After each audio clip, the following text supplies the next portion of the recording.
So, guys, here we are, another DSC podcast. I got a great guest here. I'm going to throw him a bone. He does a lot of work for the Maple Leafs Foundation, MLSE, and I'd like to toss up a $100 bill, Mike, if you're willing to throw out an intro to our podcast here tonight. Absolutely happy to do it.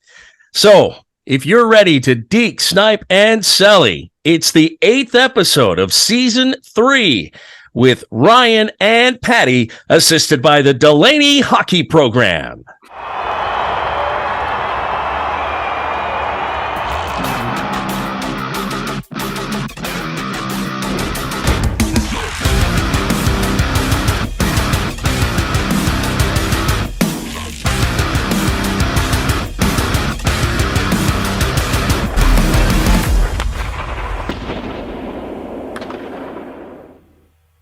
Welcome to Season 3, Episode 8 of the DSC podcast. I'm your host tonight, Ryan Gates, with my counterpart, Patty Phillips, and we're joined by the one, the only, Mike Ross, PA announcer for the Toronto Maple Leafs. So welcome to the show, Mike. Thank you very much. Very happy to be here. Mike, we got to address something right at the gate, man. You're dressed incredibly well. First T-shirt that came, it was right at the top of the drawer, right at the top of the rotation. And it's the Kitty Vitty Brewery T-shirt, and one of my favorite places in the world. Their iceberg beer it's one of my favorites ever. And I've got a great picture of Kitty Vitty right above the mantle in my living room, like huge photo that we took on a trip that my wife and I did for our 20th wedding anniversary, where we basically toured a whole bunch of Newfoundland for 2 weeks and loved it. I had been, I think, 3 times in the previous year on work. And I told my wife, I said, you got to come out here. Like, it's just amazing. Like, I've fallen in love with the place. And so she jumped at it. We do a kind of a bigger trip every 5 years. And so we made our 20th anniversary trip to Newfoundland, and we headed out and rented a car and just drove everywhere we went, and she fell in love with it too. So, it was. It's not contrived. I'm not looking to score any brownie points, but if anybody's we are. Stop talking, Mike. Just stop talking. We will accept whatever we can get. So, if you're I can't get iceberg beer in Ontario, so if they want to ship some this way, I would welcome that too. Now you got people. Right? You got people on the inside now. We can hook you up, and we will. There you go. That's how we roll on the island. You've been here enough that you know how we roll, and you'll be taken care of when you're here or away. So again, Mike, thanks for taking the time, man. My pleasure. It's we love having interesting takes on the game. Just interesting experiences in and around everything from people who work at hot dog stands right up to you guys up in the broadcast booths and whatnot. We love getting reporters' takes. I mean, we had, like we mentioned earlier, we've had Joe Bowen on getting the play-by-play take. I mean, we've been doing that for 30 years, right? He's been calling Leafs games since all of us were in friggin' diapers, basically. It's amazing, and getting your guys' take on life in and around the arena, I think is to me, I find it more interesting than talking to the players. We've had players as well, and players tend to like to talk about themselves a lot, and I don't really dig that as much. So, but yeah, no, I mean, I want to start off the podcast, I guess, by getting a little more information on you, because like I said, I mean, Wikipedia being what it is, not always the most accurate. So I want to get your upbringing, where you're from, and how you find yourself into the broadcasting business. So I'm originally from Ottawa, and grew up right in sort of the downtown area of Ottawa, right in the shadows of Parliament Hill. And I grew up next door to my grandparents. That's pretty much where I got my love of sports. My grandfather was a huge sports fan, a hockey player, a baseball player, big Maple Leafs fan, and that's where, and a football fan too. Yeah. So that's where I got my love of sports from him, and had a I guess a pretty regular go of it till I got to university, and that's where I discovered radio. I went to university at Carleton University to be a teacher. I was going to study psychology. I was going to go and get a teaching certificate. I wanted to be a phys ed teacher or a history teacher. And I guess halfway through my first year, I'd always kind of been curious about radio and kind of liked the history of radio and listening to old radio shows and stuff like that. And that's when I discovered that there was actually a campus radio station that you could actually listen to anywhere in the city. And I was like, wait a minute, I can go in here and volunteer and actually be around an actual working radio station. And they said, well, yeah, absolutely. What do you like? I said, well, I like sports. They said, well, we've got a sports show on Mondays. Show up. So I did, and I started just helping with the show. And eventually, like anything else, the people who were running it graduated out, and I ended up taking over the show and hosting it. And suddenly I'm covering junior hockey. I'm covering NHL hockey, the CFL, professional baseball. I'm getting into the games. I mean, I'm in my early 20s, and I'm covering professional sports. That, not getting paid, but who cares when you're 20 years old and you're getting to go to an arena or a stadium every other night? And I do that in my 40s. Right. Well, yeah. And I like everybody who says they do it for free. Well, I did it for free and loved it and made a lot of great contacts there. And that's when I kind of discovered that, hey, wait a minute, you can work in radio. Like, it's a job. You can make a living doing it. And that's pretty much where it came from. And my third year university was my last, because I got offered a full-time radio job. And I went into radio, was a disc jockey, worked in promotions for a few years, and then they flipped to an all sports format. And that was it. I mean, I've worked in sports broadcasting in one way, shape, or form ever since that flip of formats back in 1998 in Ottawa. And then, I moved to Toronto in 2001 and just kept doing it, working in radio, working in TV at Sportsnet for 3 years. And then I landed with NHL radio at Sirius XM. I was there for a decade. And so my entire broadcasting career really has been, at one point or another, all about sports, until recently when I started working with AMI, which is Accessible Media Inc. They're a company that produces and broadcasts programming for blind and partially sighted Canadians. And they deal with a lot of accessibility issues, disability issues. So I've been working with them since 2015.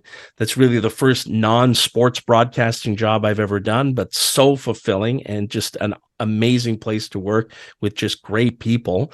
But we've dabbled in sports too, dabbled in some para sports. I just covered the Durham Region, Ontario para sports games last weekend, which was a lot of fun. So yeah, I mean, I was going to be a teacher and didn't happen. I mean, I ended up as a substitute teacher and have been for many, many years in the school board that my wife is a principal in.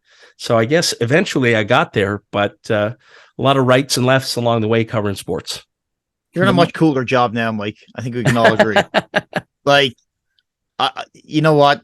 I can't say I wanted to be a PA announcer as a kid, but I definitely wanted to be the play-by-play guy for the Leafs and playing NHL hockey on the Sega Genesis and putting the mute button on and doing the play-by-play. And I think you're in a role that's the dream of a lot of folks right now. Good on you.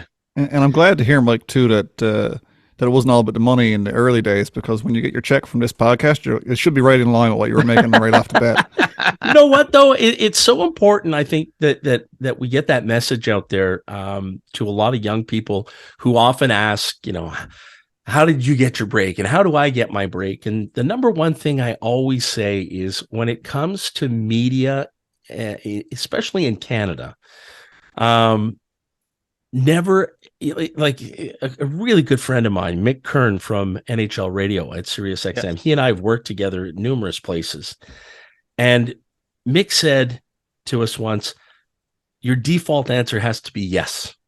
Just say yes. Just do it. Yeah. Because you may not get dollars and cents, but you're going to get experience, and that's worth something. It really is. And I think to the early days when I was just getting my feet wet and doing play-by-play on community, Rogers Community 22 in Ottawa on TV, and doing play-by-play of football and baseball and junior hockey, and not getting a dime for it, but the experience that I got from that prepared me for everything else I've ever done. And, it gets you set. It really does. It's an education, and you don't have to pay for it except with your time. So it's a message I like to get out to a lot of young people who are often curious about how to get into the business. And I think a lot of times it's just about, don't say no. Take every opportunity you can get. Yeah. So, but as a kid, would you have ever dreamt that you'd be in the role that you're in now? I don't want to fast forward too much because the early parts of your career are very interesting, but was that ever an aspiration to be a PA announcer or some kind of broadcasting business in the NHL? Like, were you a huge hockey fan? Yeah, absolutely. I mean, Saturday nights for me I was at my grandparents' place, and I always get to watch the first period of the Leafs game with my grandfather. And then if I wanted to stay for the second period, I would ask, and he'd say, "Yeah, call your mom and tell her that you're staying for the second."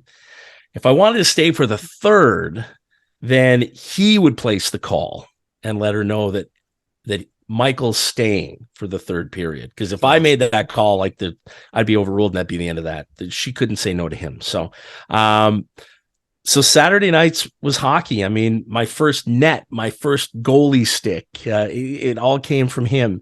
And they had this long covered laneway next to their house. And when I say long, I'm thinking it had to be, I don't know, like 50 meters long or something.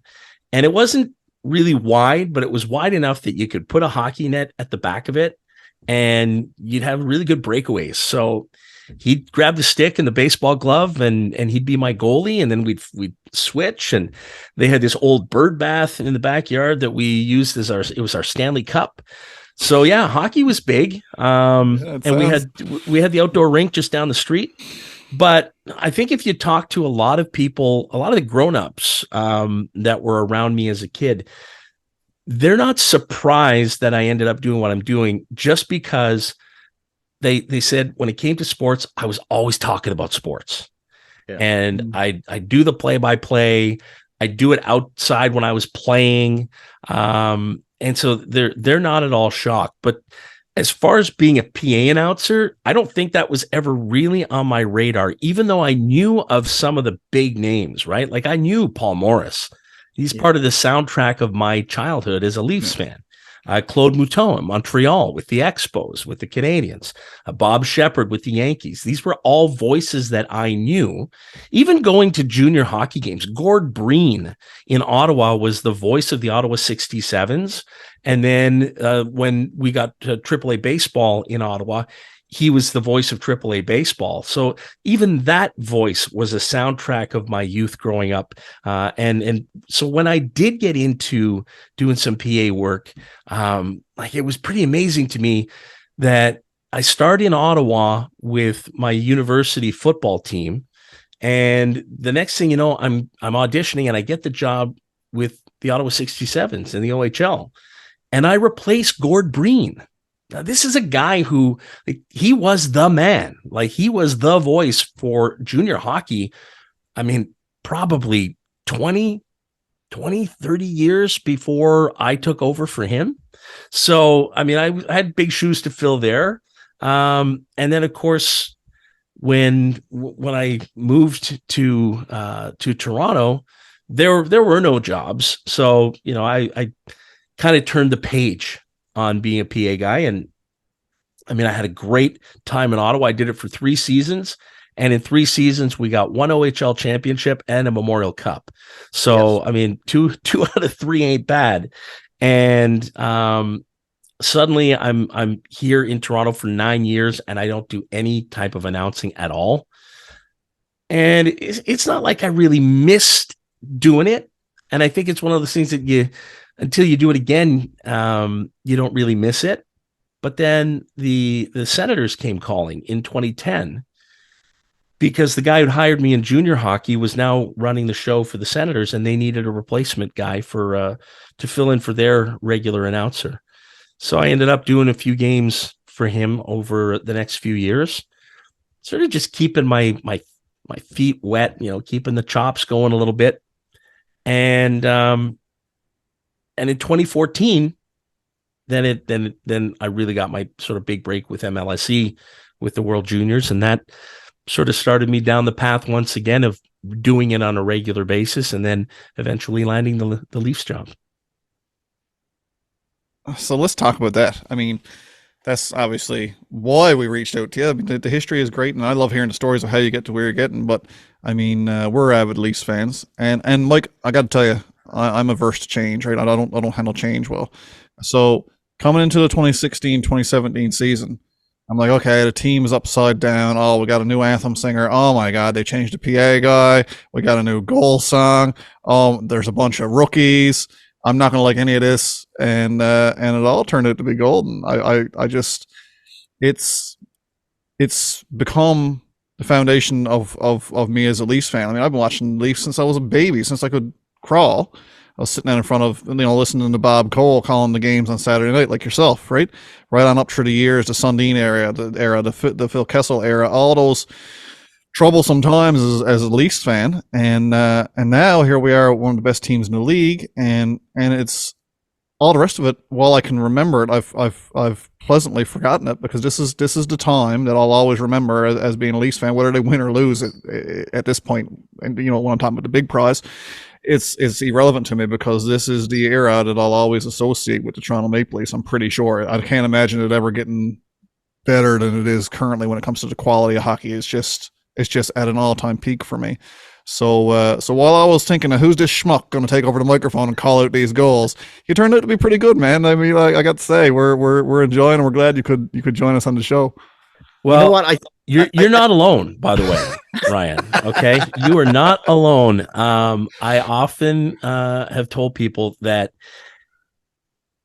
I've always been very active in social media, and this goes back to my time at NHL Radio, there for a decade, doing a morning show and doing an afternoon drive show.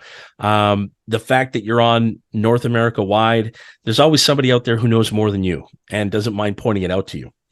And so I always believe that if I hadn't been super active on social media for all those years and developed a bit of a thick skin, I never would have survived my first season with the Maple Leafs, because it got pretty brutal with some of the comments out there. And honestly, I think like 99% of the people who were upset, it was exactly what you just said. It's just, I don't like change, right? And hey, I grew up with Paul Morris. All of a sudden, Andy Frost is the new announcer for the Maple Leafs.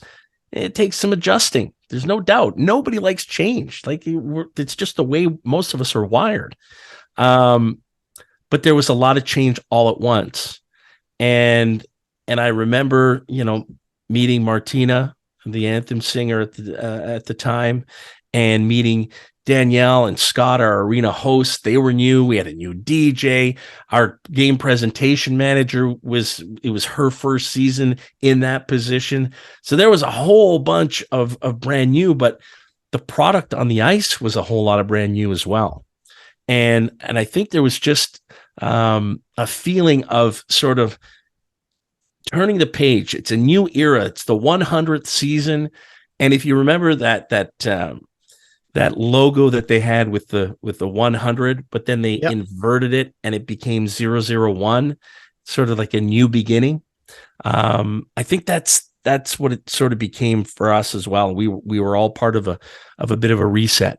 And I mean, the first 4 to 5 months were tough sledding, as far as just convincing people to give me a chance.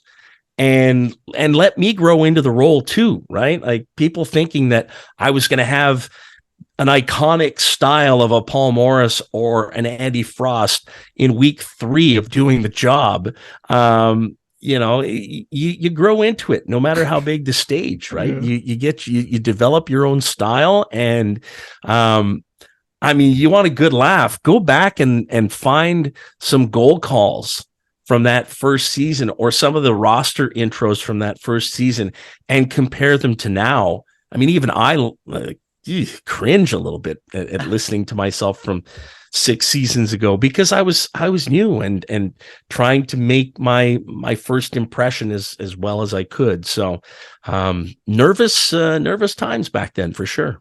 Well, Mike, I got to go back because your first home game, well, all your games are home games, but your first game in 2016, I was at that home opener when Mitchie scored his first goal 2 nights after Matthew scored the 4 goals in Ottawa. So that was your first game, correct? That was my first game in Toronto. They decided to take us on the road to introduce us to the fans in a way. So, Okay. So Martina and Scott and Danielle and I were all in Halifax for a training camp that year. Oh, right. So my very first Maple Leafs game ever was a preseason game against Ottawa, which was kind of apropos given that I grew up in Ottawa. The first NHL games I ever did were for Ottawa. So it was kind of neat to just have a lot of friends there. And it also special to do it out east, where there's just such a love of the Leafs in every part of this country, but I love the passion that's out east as well. So that was kind of a neat start. But yeah, that first home opener, I've got a framed photo in my basement of the opening faceoff from that game, and there's a little piece of the net in the corner of the frame. What blows my mind about that night was the pregame ceremony where we retired all the previously honored numbers. I was there for that. Having to keep that under my hat for like 2 weeks and having the script for it and just rehearsing, knowing full well that my first night, I'm going to be talking for 30 straight minutes, and I'm going to be part of a huge moment in the history of this franchise. A team that's only previously retired 2 numbers, and now we're going to take all these honored numbers and we're going to retire them. I mean, wow. Like, you talk about, welcome to the NHL moments. I mean, for me, that there was no time to be nervous, right? It was just, here's the job tonight. Go do it. Yeah. Right into the fire. Yeah. But you know what? Like, even as a fan, I've seen a lot of games, and mostly, like myself and my dad have been 15 straight years of seeing games, mostly home openers. That particular one had to be one of the best ones I've ever seen. I even went to bought the replica tickets from that season, 100th season and all that stuff. But to me, actually, we met Johnny Bauer and Daryl Sittler before the game.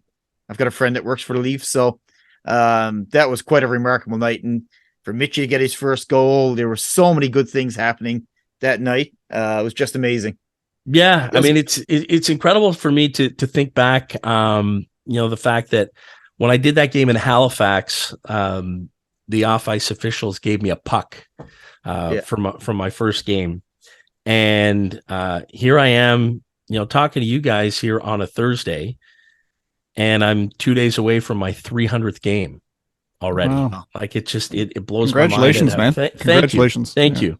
It's just amazing how time flies. And it's just been, as you said, Ryan, I mean, they've been such great years, right? I mean, it's a great time to be a Leaf fan.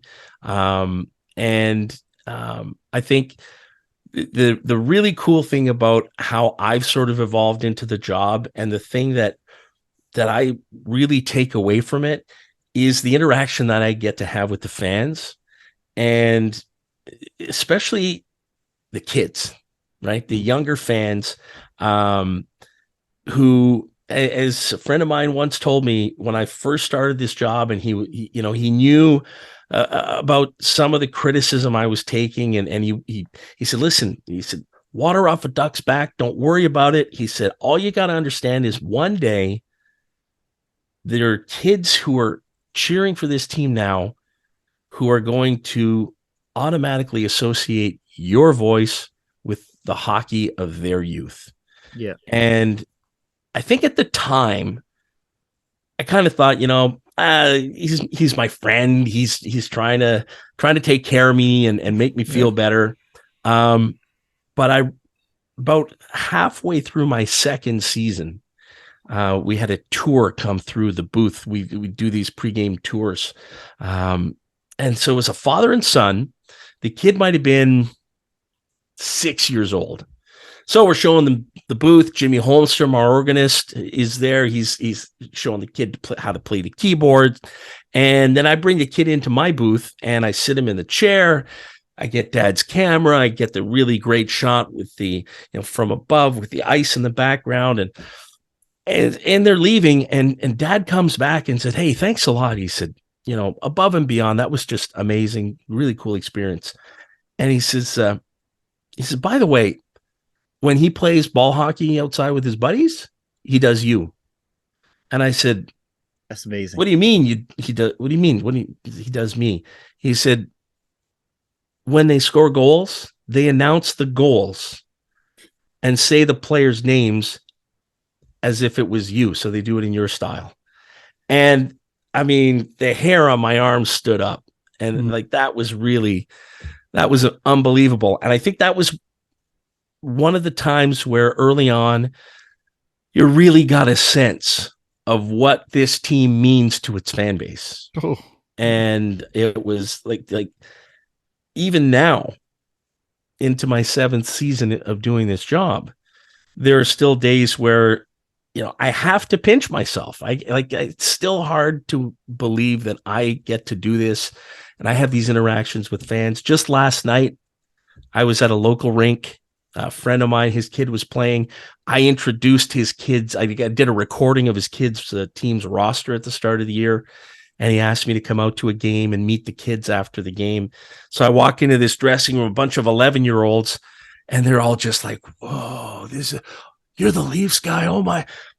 And it's like, yeah, it's just me. It's no big deal. I just live down the street. Yep. It's no big, but everything. And you talked about it earlier, Ryan, about doesn't matter if it's an usher, if it's a program seller, everything that is the Maple Leafs is just a notch up on everything else because it's the Maple Leafs. And you hit the nail on the head too, because the fan interaction is again, it's what we always like to capture on the podcast is those stories, just like when you told there about a little boy and his dad and calling the games like you in the street. That to me is the stuff that's what makes people true fans. Like, I mean, we get to read all this crap on the internet and all these hot takes about first round exits and all this cram that the media driven stuff, right? Mm-hmm. And the real fans don't really care, to be honest, because the real fans remember when we didn't even make the playoffs. Yeah, for a lot of years, right? All these different stories. So, like, the real true fan interactions that you guys get to have on the daily too. Like, it really must be. Even on your worst days when we all have bad days when we're down the dumps or something, the wife snapped at you the wrong way or she didn't get your coffee ready in time or whatever it might be. You get to go to work and have those interactions with kids and enjoy yourself on the job, man. I there's not a lot of people can say that on a regular basis. And I'm a fan too, right? I mean, I grew up watching them, and so a lot of times the events that I get involved with the alumni are sometimes, even more exciting for me because these are the guys that I grew up with, right? Like Doug Gilmour walks into our booth. He knows who I am. Like, that's awesome. Are you kidding me? Doug Gilmour knows my name. I bumped into Cujo. My wife and I were in Phoenix for Christmas and bumped into Curtis Joseph at the Leafs Coyotes game. He knew who I was.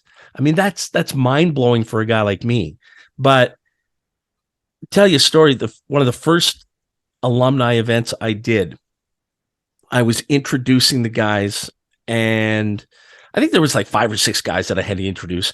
And so there was a little blurb on their career and their hometown, and then introduce them. And it got to Dan Daou. And growing up, I loved Dan Daou. He was not a superstar. Dan would probably even tell you he wasn't a star. But for me, he was just a hard-nosed, gritty guy that I don't know, something about him. And I think generally speaking, whether it be baseball or hockey, I've often cheered for those types of guys. Okay. So I'm introducing Dan. And so I read this statistical blurb on him. And then I said, and one of my favorites growing up. And he's standing right next to me. And he just turns and he goes, really? I said, yeah, man. And it was so cool to be able to tell him, afterwards, like, you were surprised there. And I think you shouldn't be, man. I said, that it's really cool for me to be in this situation. And I talked about being in Halifax there for that first training camp. I was on a bus when we were coming back from Halifax to Toronto. And so I was on the flight with a bunch of the alumni guys. So I'm on a bus at like 6 a.m. and here comes, Rick Vive, Daryl Sittler, Clark, Gilmore, Coberley. Like it was just like for me, and that was, of course, this was like my first year. So I was just like, whoa, this is just unbelievable, right? Because at the end of the day, I'm a fan too. Yeah. So yeah, I got this really great job that I really love to do, but I'm a fan like everybody else. And that's something that I hope I never lose that, even, within this job. I hope that always sticks with me because I think it's important. Well, I think that's what keeps you in the job, right? I mean, well, if you weren't a fan of that team or of that sport at the very least, why would you even want to go to work? I mean, it would just be a nuisance. You know what I mean? Like there was no way to. I mean, I shouldn't say there's no way to enjoy the job if you weren't a fan. If you were just Joe Blow off the street and you had a voice for radio or whatever it was. But man, it would be a bit of a because like you said earlier, the public scrutiny, all those things that come along with it, that would be tough to digest if you couldn't take positives. It'd be a job. That's what it would be. Yeah, it would be a job, right? Because I do know of some people who have taken those jobs and they're very good at it, but they're not fans of that team. And I don't think it affects their professionalism. It doesn't affect their performance, but I think being a fan, I think it just does give you a bit of a leg up, and makes it so that it really is a labor of love. It is not a job, and you hear that all the time, right? Do what you love, and you'll never work a day in your life. And like I'm the embodiment of that because I've loved every place I've ever had employment. So I've been really, really lucky. That's like Patty. Patty works at a bank and he loves spending money. So he hasn't worked a day in his life. I've got a lot. I should have shares in the Leafs at this point, but as do many fans. But Mike, talking about the excitement in your role, I always wondered, and I think, Ron, you can correct me if I'm wrong. I think Joe Bowen talked about it when he's calling a goal for a team, a player from the Leafs versus calling a goal for someone from a visiting team. Yeah, he's always got to be aware that goal from the visiting team could be the first NHL goal or the last goal or a very special goal for that player, and that's kind of what that player is going to hear for years is his call of that particular play. Like, what's your thoughts? Like, does your excitement? I know your excitement level is greater for announcing a Leafs goal. But what's your take on the visiting teams when they score? I think that's another part of my delivery that's evolved. I think when I first started with the Leafs, I tended to be a little bit more morose when I was announcing visitor goals, and I think just a little too unenthusiastic. Yeah, I hear you. And I'd be the same. But by the same token, I'm not going to give them the visiting team the same oomph that I'm going to always give the Leafs. Yeah. But I do, as you point out, I do want to give the player their due. I think for me, in the job of a PA announcer, the most important thing I can do is get the name right. And that's why the pronunciation of a guy's name is just critical to the job. And I never, ever want to take that for granted. I never want to be stuck guessing. So I'm always going to dig as deep as I have to get the proper pronunciation of a guy's name. Because when you announce it, in a stadium full of people, who's to say that kid scoring his first goal in the NHL, who's to say that that's not going to be his only goal? Right. And he's got all his family there. His parents are there watching him play his first NHL game, and he scores a goal, and that may be the only NHL goal that guy ever scores. So I'm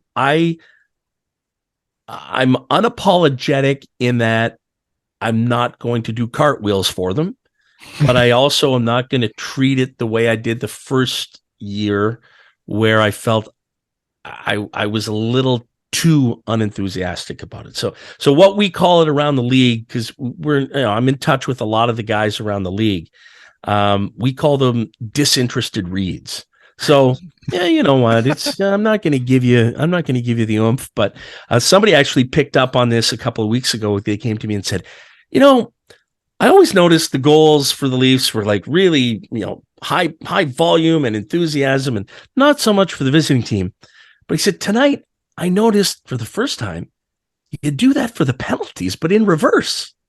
I said, yeah. I said, wow, it only took you 6 years to figure it out. Way to go. Way to pay attention. Yeah. That's why nobody pays attention to the penalty announcements, right? They're all listening for the goals. But it's the same thing. I will put a little bit more into a visitor's penalty than certainly a Leafs penalty. But I think Joe Bowen is bang on.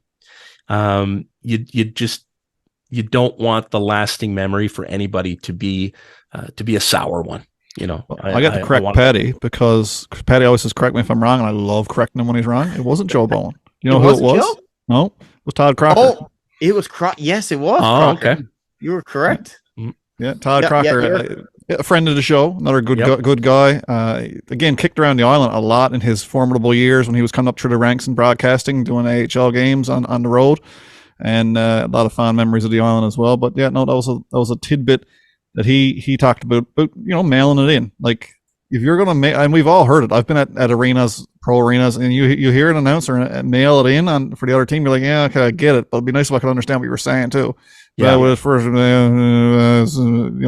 Don Cherry-esque on the Russian names. Yeah, and that was one of the greatest compliments I ever got. Was my first World Juniors, 2014.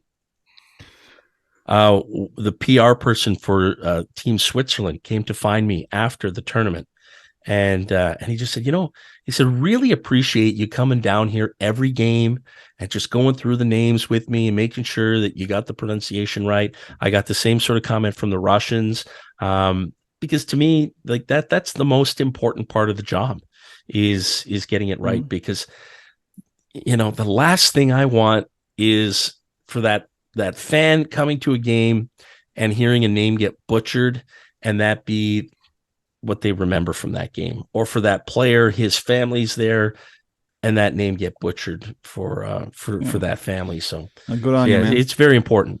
I've got a question then. It's kind of related to what we were just talking about, but in the other way. So yeah, it's one thing to temper your, with their first goal of the season is such and such from Tampa Bay. On the other end of it, when we're 2 minutes left in the third period, we're down by a goal, and they pokes one in with the goalie pulled, and we're at home going cartwheels, right? And you're a fan up in the booth. Do you have to take that moment to kind of collect yourself, because you are watching the game still? Absolutely. And the great thing is I'm in a soundproof booth, so nobody hears me except for the banging on the wall.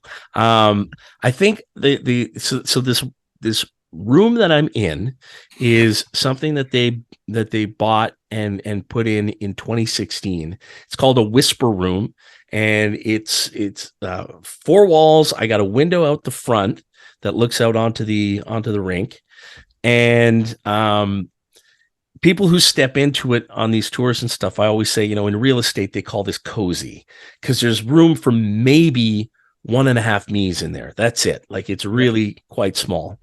But the great thing about it is it allows me to be on the mic, do the announcing, and not have the arena sound system bouncing back at me. When I did that first World Juniors, this room didn't exist. So I had these giant speakers right across from me, and everything I said would bounce back at me a second and a half later, which was like super distracting.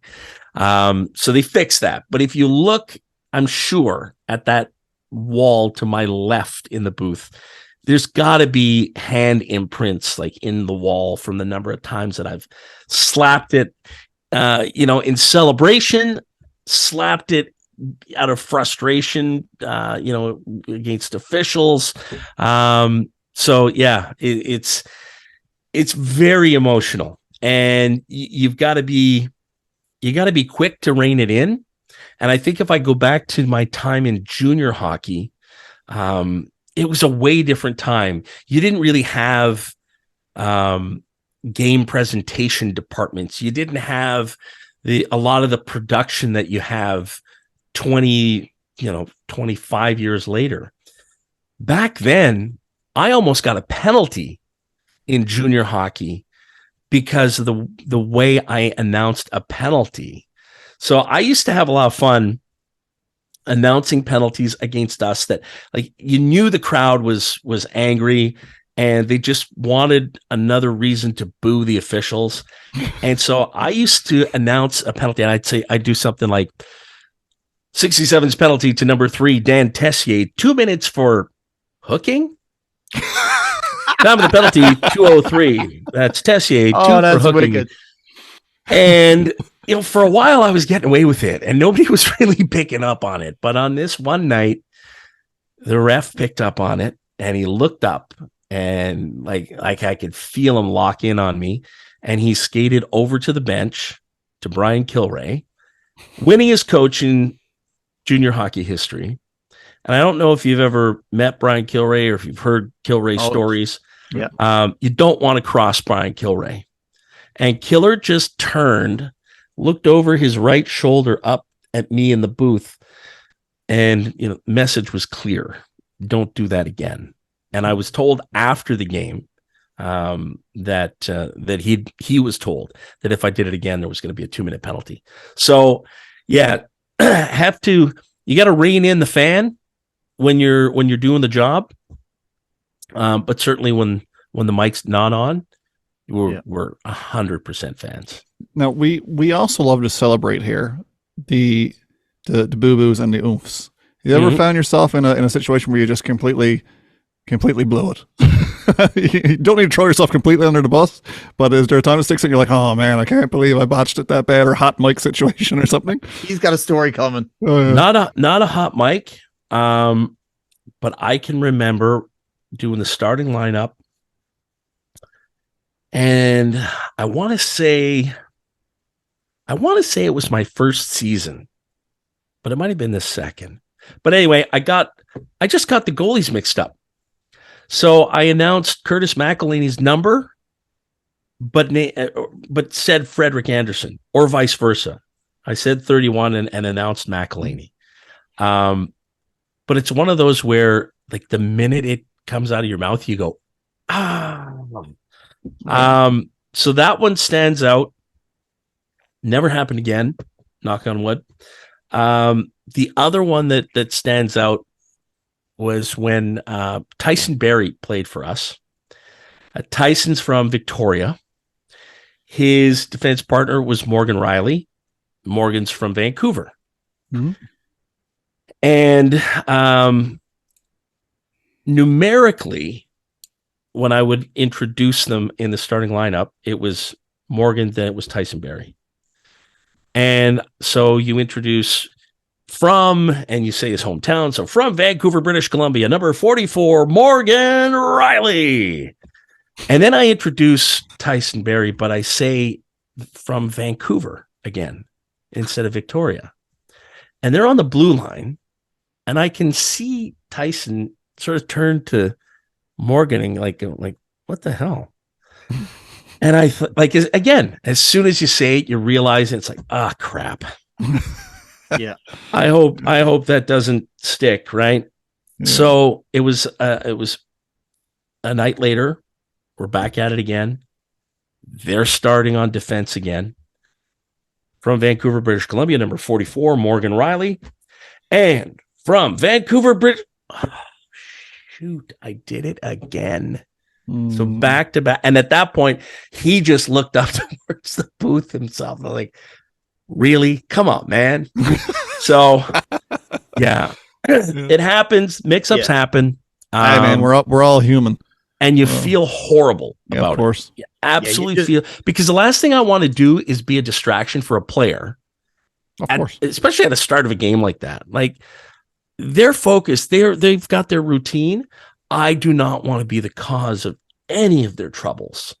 So yeah, those kinds of things sort of stand out as big whoopsies. So have you had to have a call that you've despised to make? And I'm specifically thinking, like, go back to those overtime games against Montreal 2 playoffs ago, where I don't know, it was Caulfield or whatever bum that scored that overtime goal. You've got to make that call, because I think if I'm in your role, that's the day I quit my job and say, I'm not making that call. I'm just not announcing that goal. Like, I think the toughest ones, certainly in the playoffs, are tough because it's emotional and you know, we're so primed for playoff time. You're walking to the rink, it's beautiful outside, and spring's in the air. It's a good time. It's a fun time. But I think, honestly, the number of times I've had to say a one combination or another of Bergeron, Marchand, Pastrnak. It's probably the 3-name combo that I've said more than any other opposition team that we've played. There are always guys who just have success against certain teams, but we play Boston so much, being in the same division, and those guys they're such good players. You can't argue with the stats. But I've got 2 little cousins that I'm very tight with, and they have their mom and dad's last names, and their last names are Bergeron, Marchand. So I immediately always think of the 2 of them whenever I'd announce those goals. But yeah, those guys, those are tough ones. And honestly, the summer that I did the announcing in the bubble for the Eastern Conference playoffs, where I had to be the home announcer for Montreal, for Boston, for Washington, Pittsburgh. Yeah, some of them, I'll be honest, some of them it's kind of a neat experience, right? I mean, you're announcing for other Original Six teams, and like I got to do some New York Rangers games. I became a bit of a trivia question that summer. You know, like name the one guy who's announced for, teams X, Y, Z, A, B, C, D. So that was kind of neat. But suddenly having to be the home announcer for some of these teams, like being the home announcer for Boston, like that's not fun. But that's when I pick up the phone and talk to the PA guys from other teams, and just, they talk me through it, tell me some of the things that they do for their team. And that's where, you're working for the NHL. At that point, you're not working for the Maple Leafs, you're working for the NHL. And it's a job at that point. That's where the professionalism comes in, and you got to be a pro and just deliver the mail. And so it was definitely a weird experience to suddenly be the home announcer for a whole bunch of other teams. So that leads me to my next question then, because big news a few days ago, the All-Star Game is coming to Toronto next year. That's confirmed. Are you going to get that gig, or is that going to be something that's kind of put out there to the league? How does that go? So the way it goes now, the NHL has an official voice, an official PA guy. His name's Al Murdoch. He's the PA announcer for Vancouver. And so I think I'm the last home announcer to work one of those sort of signature events. When we did the Centennial Classic, Oh, okay, cool. Here at BMO Field, I got to do that game. And it was the following season where they started bringing in other announcers into other markets to add some kind of sort of, I guess, neutrality, if you will. And being that it was a league event, not wanting it to be necessarily a home market event, but this is a signature event for the league, and much the way the NFL has Alan Roach, who does he does the Super Bowls, he does the games in Europe, he does the Pro Bowl. He is the voice of the NFL. Yeah. Al is the voice for the NHL. So Al was doing those events. Then there was a little bit of sort of a reconsidering of that decision when I think it was Dallas had the All-Star game, or was it an outdoor game? I can't remember what the event was specifically, but since then, Al will do like the big announcements, the big roster intros and stuff on TV, but everything in-house is handled by the local PA guy. Yeah. So you could have just said yes, Mike. That would have been fine. Well, I can't say yes because I don't know. I'm just kidding. That's interesting, actually. I didn't realize that was the way it worked. Yeah, and so I know that in Florida, the Panthers announcer worked with Al, and I've gotten to know Al pretty well over the last couple of years, and that's been the experience that I've seen now at multiple events, that the home guy will get some duties assigned to him through the weekend, and working with Al, who handles the broadcast aspect. Yeah. Well, I wouldn't worry about it too much because you're going to get the Stanley Cup gig this year. So Stanley Cup Finals gig. And I actually had a kind of a two-parter. One, like, has there been a goal that you've called in your career thus far with the Leafs that just stands above all of them? I think in Matthew's season last year being phenomenal. I can't recall. I know the 50th goal was a home goal. I can't recall if the 60th was. But has there been a goal, whether it be just a regular overtime goal that's exciting or a historical goal? Has there been anything that comes to mind that's... Yeah. They both sort of tie in with Austin. 50, 60. Those were special ones. What was really fun about that run was also just announcing them, like, for road games. Like, I'd just shoot a video at home and I'd put that up on social. So just sort of playing along at home, if you will. But his overtime goal in the Centennial Classic was pretty spectacular.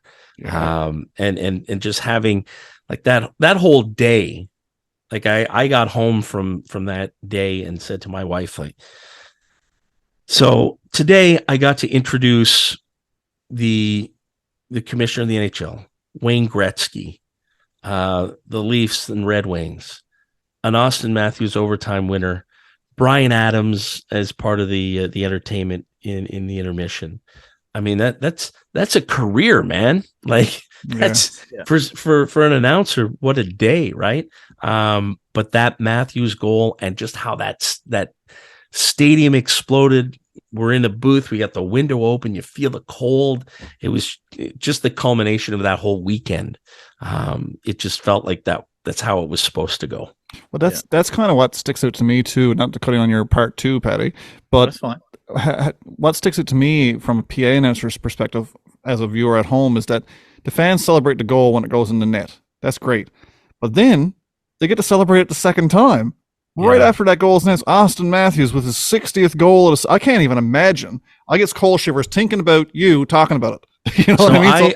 I videoed that. Like I never prior to last season, I never recorded myself announcing a goal in the booth. I know a lot of guys who I don't know, maybe they're just more multifaceted than I am and better multitaskers, but it never crossed my mind to put my phone on and hit record while I'm announcing a call. But I did it for the 50th and the 60th. And by far the most active tweets I've ever put on Twitter. Like they just exploded. It was unreal. And when I say I'm in a soundproof booth, I was going you to can ask. still hear the crowd coming through Awesome. on those recordings. Like it was just unreal. So yeah, that is really one of the big highlights of the gig is leading, if you will, that second reaction, that second celebration. Now, of course, it doesn't always happen that way. Like this year, I don't know if you guys remember, but we had a game where we scored. I'm in the middle of announcing it. We score again. I remember that one. Yep. Yeah. So now I stop because there's no sense in just talking over it. So I start again. We score again. So now I'm 3 goals behind. The announcers, the play-by-play guys, actually they're like poor Mike Ross. Yeah. Well, listen, Gord Miller was poor Mike Ross. Mike Johnson said, "Come on, buddy, catch up." Yeah, Johnson, which was great. So that's a good problem to have. You know, that is a fun. I will take that problem 7 days a week and twice on Sunday, no doubt about it. But yeah, you're absolutely right that to be able to be a part of that sort of second celebration on goals, you know, and when we win in overtime, then we integrate that into the 3 stars. So it's another chance to celebrate a guy who's had a big night, score the overtime winner. So those are definitely special moments. So you may tell me to go pound sand on this one, because I think you'd be lying to me if you haven't thought about it. A lot of folks, when you're dreaming about the Leafs winning the cup, will talk about overtime winners in Game 7. Well, I'm not going to make it that far because I'd go through too many bags of IV. It'd be too much stress. So I'm going to set the scene here. You're in Game 4. Leafs are up 3-0. It do go to overtime because I want to sweep. I don't want no close games. Have you ever thought about what that final goal would sound like? And feel free to share to understand if you wouldn't. Well, I lived it. When I was with the Ottawa 67s, my first year, we're in the Memorial Cup, and we won the Memorial Cup in overtime, 7-6. And like that was 24 years ago this year, and it may as well have been yesterday. That was such a special time for me because it was my first year as an announcer in hockey. And so when you think of those guys who win, you know, a championship in their first year and you know, as young guys, they think, oh, that was great. Like, we're going to do this every year. And I guess I kind of had that same sort of mentality at the time, was because the story behind it is we got bounced in the playoffs and had to wait around for a month because we were the host team. So for a month, our guys were just going stir crazy, and we all wondered, how are we going to match up here against, we were playing Calgary, Belleville, and Acadie Bathurst. Yeah. And, you know, Belleville had our number during the regular season, during the playoffs. So we thought, like, they're the favorites. Calgary was a big team back then too. But we end up beating the Hitmen 7-6 in overtime.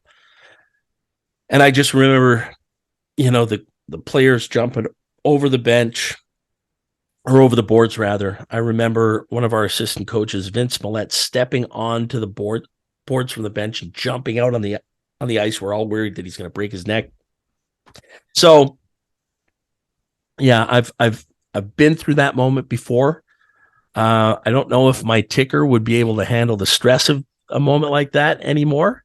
When I was 25, that was one thing. I'm 50 now, or going to be 50 this year. So, I don't know if I'd be able to stand the stress. It's bad enough during the regular season, man. The playoffs are a different beast, and I've taken it pretty hard. When we've been eliminated from the playoffs, I've been at home. I've sat for a long time in that booth before coming out, and that's when you're a fan first, because it stings, and just as much as those sting, those wins are just magical, and like it doesn't get any better than that. So yeah, I don't like dealing with hypotheticals, but in this case, it's something that I have experience, and it was in my very first year as a P announcer in hockey, and I'd do it again. Hopefully, you will. That's all we can hope for at this point. No, Patty, unless you got anything else, man, I don't want to keep Mike all night. We've been blessed already. I got one last thing because I know he's so passionate about it. Go for it. He's become a Twitter sensation in Leafs Nation for his work with MLSE Foundation, specifically with I don't know if this is the right word, but not auctioning off the game sheets. I've got one of yours over there for an Austin Matthews game use stick that I have, and you were condescended to myself, my daughter Nora. Can you talk about that, because it's become crazy on Twitter? It really has, and it's really a testament to the support and generosity of our fans. My involvement with the foundation really goes back to the start of the pandemic, when when they first started lockdowns, and there was a family that had put out on social media that their little guy, I think he was like 6 years old or something, and they said he was supposed to have his birthday party. It was a Leafs themed party, and now his friends couldn't come to his birthday party. So I just sent him a birthday greeting announcing a goal with his name in it, and Austin and Matthew as the assists, or Austin and Mitch rather as the assists. And then it just started going along, that sort of gained a little bit of traction and it got picked up in some media and stuff. But at the same time, I'm going to mention Al Murdoch again from Vancouver. Al had started doing goal calls of classic Vancouver goals, and he did it, just to entertain the fans. We didn't have hockey anymore. People missed it. So just in order to give them a little bit of a taste of their favorite team, he started putting these things out there. And I started thinking, what if I announced, like I did for this kid, for anybody who wanted to have a goal announced, right? And just send me the information, and I'm happy to do it. And it really was just about getting people through it, because at that point we didn't know what we were facing, right? Like nobody knew how long these lockdowns were going to last, and when we were going to get hockey back. And so I started doing some calls, and then suddenly people were saying, hey, this is really cool. I want to give to a charity in exchange for this. And it just seemed like a no-brainer for me to say, well, MLSE Foundation and MLSE Launchpad, which is a community center here in Toronto that basically teaches kids life skills and helps with school and homework, but also doing things through sports. And I said, if you want to make a donation to the foundation, I'd really appreciate that. And it just started picking up. And the next thing I know, I end up doing 1,700 goal announcements. Wow. over about 6 months, and raised a bunch of money. And the goal sheets sort of spun out of that. Like, these are sheets, the 3 stars, the starting line. These are sheets that I have and I've always had in the booth with me. And I put up a picture one night of the score sheet because I was running out of room because there'd been a whole bunch of goals. And then somebody said, "Oh, can I buy that off you?" And I said, "Well, no, you can't buy it off me, but if you want to make a donation to the foundation, I'd be happy to send it to you." And that was it. Like, it just took off from there. And game in and game out, whether we win or lose, people are just amazing to me. And, we've had some real special ones along the way, the playoffs, obviously, Austin season last year when we had our all Swedish starting lineup on Borja Salming night, that drew a lot more money than a sheet would on a regular night. But it never ceases to blow my mind how generous our fan base is. And by no means am I restricting this only to people who can make a donation, because times are tough, man. And I'm not going to be the guy to say, no, I'm not going to feed your passion for this team because you can't make a donation. That's just not how I roll.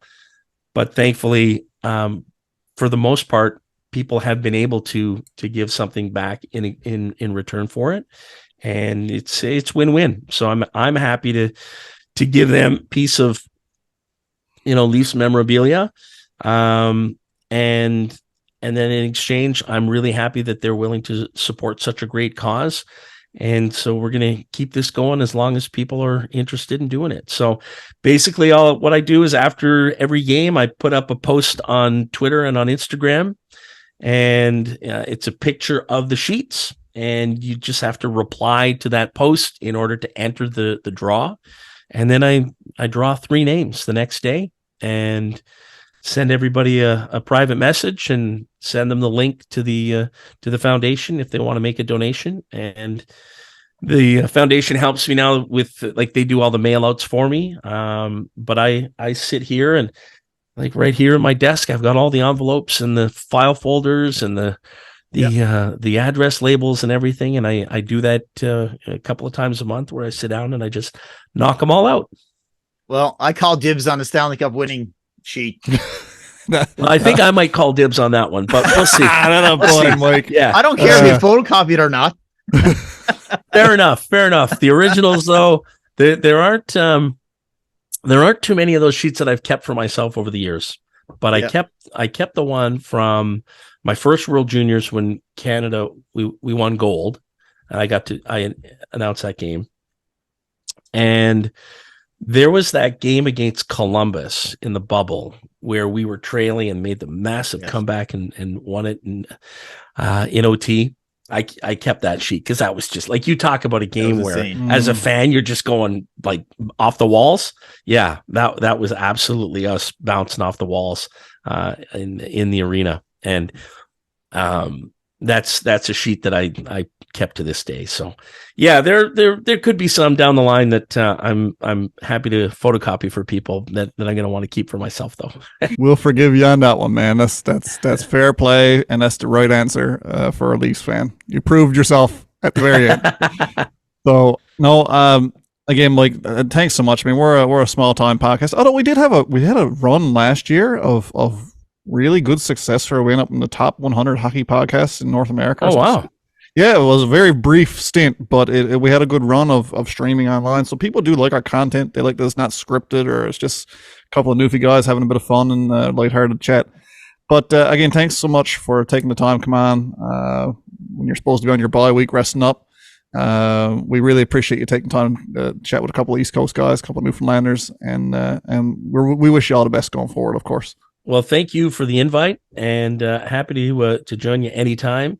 And if you got an in with Kitty Vitty, you let me know. That iceberg beer is phenomenal. Ain't it though? Yeah. Listen, man, when you're back to the island again next time, you make sure you look us up. Absolutely, we'll do. We'll do dinner and a liquid dinner. Sounds good. All right, you bet. Friend. All right, guys, if you enjoyed what you heard here tonight, of course, you can catch us on all your streaming platforms, Apple Podcasts, Google Podcasts, Spotify, iHeartRadio, Stitcher, all of the above. We also stream on YouTube as well. It's a pre-recorded broadcast, and you can Google it up on YouTube, Deke Snipe Selly on YouTube, or you can catch us on Facebook. That's where all of our content is, www.facebook.com/Deke Snipe Selly. So again, big thanks to our sponsor, the Delaney Hockey Program. They've been teaching kids the ways of the game now for 5+ years. And just so everyone knows, their registration is out for all their summer camps coming up. They've got some great stuff with some celebrities coming in to visit the kids as well this year. So again, check that out if you get an opportunity. Thanks so much to Mike Ross, and again to my partner in crime here, Patty Phillips. And we'll see you again next time. Thanks so much, guys.